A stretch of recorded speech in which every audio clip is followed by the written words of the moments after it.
In this, we'll see the taxonomy of the SQL injection attacks. Mainly, there are two categories of SQL injection. The first one is error-based SQL injection, and second one is blind SQL injection. There are two categories mainly. Error-based means the attacker will try to inject data, especially to get some errors. That means whenever there exists a mistake, then obviously the database will return some errors. Based on the errors, the attacker will identify that the system information, users information, and related information. So that is one thing. Next one is blind SQL injection. Blind SQL injection means the attacker will try to send the data in such a way that he want to get the related information, whether that particular table exists or not, so and so fields exist or not, so and so page exists or not, or so and so command will be run or not. Okay, that means here in the blind SQL injection, attacker won't expect any result. Okay, but in case of error-based SQL injection, attacker will expect the result. What type of result he will expect? He will expect the errors, especially the database errors. So we'll see both of these. In this, some categories are there. In error-based SQL injection, in how many ways you can get the errors? That all the possible error handling or error based things will be practiced in this. First one is union SQL injection. Next one is system stored procedures, tautology, end of line comment, illegal or logical incorrect query. Okay, these are the various categories under the error based SQL injection. Under the blind SQL injection, time delay based and Boolean exploitation are the categories under the blind SQL injection. We'll see one by one now. Error-based SQL injection. It is conducted based upon obtained error results. In this, attacker inputs the data that forces the databases to reveal some errors. So the intention is to reveal some errors, because many databases will reveal the errors as you give the wrong input. The errors may be listed with some error numbers, etc. So the exploitation procedure will vary from database to one database to other. The reason is error names or error codes are not common among all the databases. So the exploitation procedure will also vary from database to database. Example: assume that in a web application, that web application has used backend as an Oracle database. Consider that http://www.example.com product.jsp question mark id is equal to 1001. So this is the id is equal to 1001. Now along with this id number, the attacker also injected this like or, because SQL queries will execute via AND symbol and OR symbol. So or utl underscore in addr dot get host name within bracket select user from jewel, okay, bracket close and hyphen hyphen. So what is the meaning of this? If you want to get any system related information, from where you will get the system related information via jewel. It's just like select date from jewel, okay, you will get the system date. Select user from jewel, you will get the system user. So now here you are going to focus on, or the attacker is going to focus on getting the user information or user name of that particular system. So in a form where you are supposed to enter the product number, there along with that one, the attacker may also injected like this or utl underscore in addr dot get underscore host underscore name. This is the system function, that is the Oracle function which will return the query executed, the result of the query executed. Okay, now the query execution will be done like this. So whenever this particular input has given from the text product field, internally this data will be taken by the logic of that web application. Inside that, the developer may write a query like this: select star from products where ID is equal to that particular string. ID is equal to the ID product ID. Okay, that string may be placed here. So this entire query will be normally written in the code. Okay, since this is variable, so he may take it from the post request or get request. Okay, so he may take it from the post request or get request. Whenever you inject this entire string in that text field, so automatically this entire content will be sent to the web application as a post request or get request. Now it is executed. Whenever it is executed, the above injection reveals the user information, because here you are going to focus on the user from the dual. In general, user related information in general will not be shown unless until you are not an administrator. So that is the reason it will give you an error like Oracle some error number, and the user Scott was unknown, or user Lion was unknown. Like that, some error will be shown to you. So whenever that error was shown, here within double quotes, Scott is unknown. Here Scott is the username. Okay. So this kind of information will be returned by the databases on the occurrence of the errors. So this is the general query execution.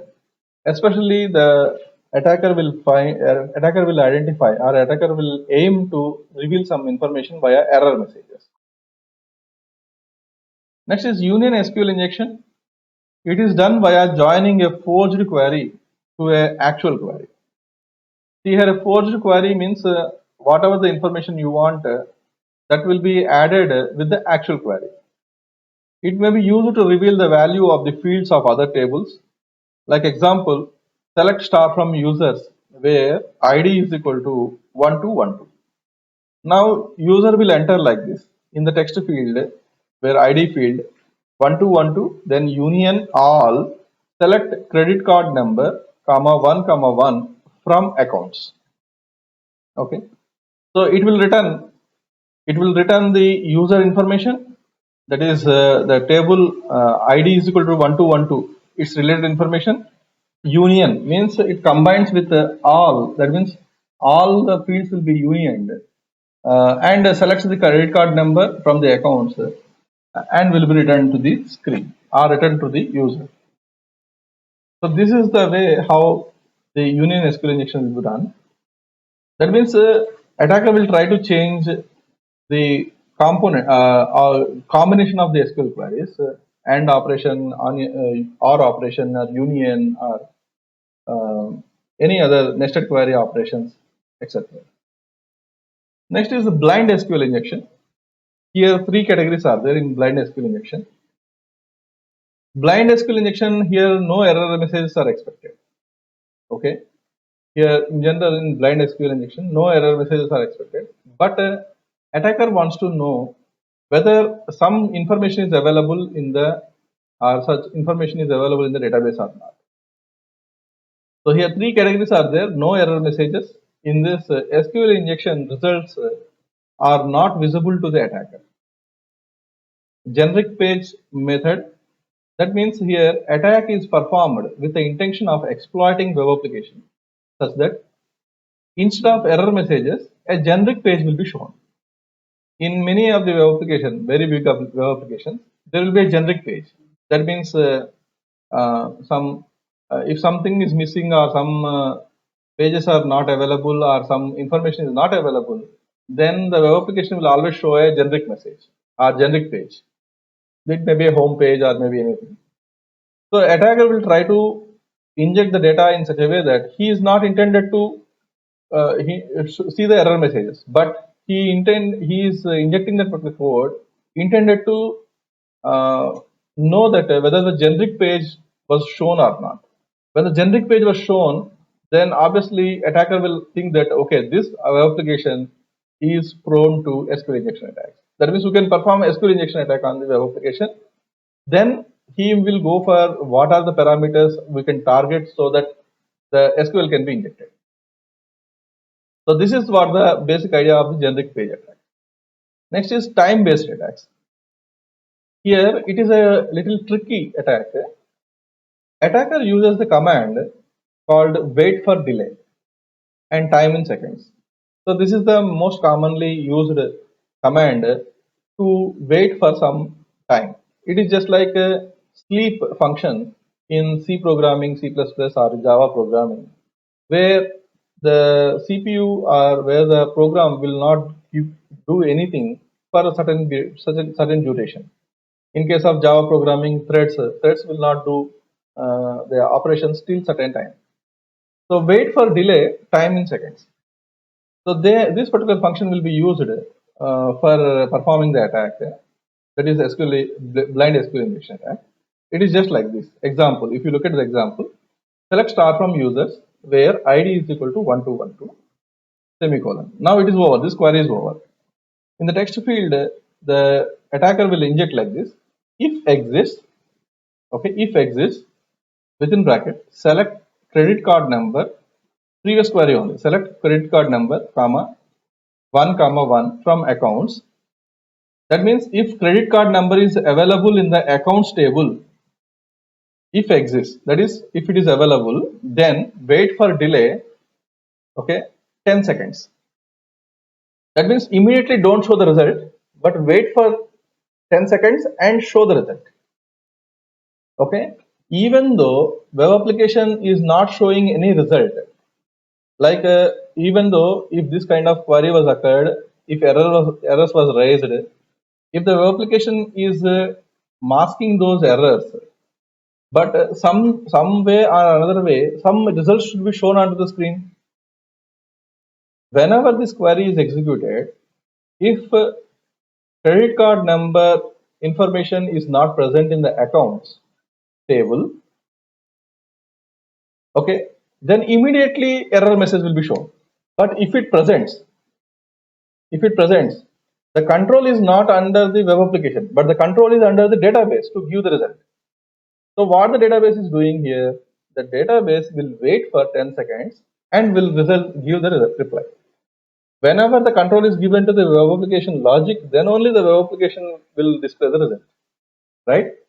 So now with this, if the error message or if any page was displayed after 10 seconds of the giving of the input by the attacker, then attacker will confirm that okay, that particular there exists a table in the database called accounts table, okay, and there exists a field called credit card number in that.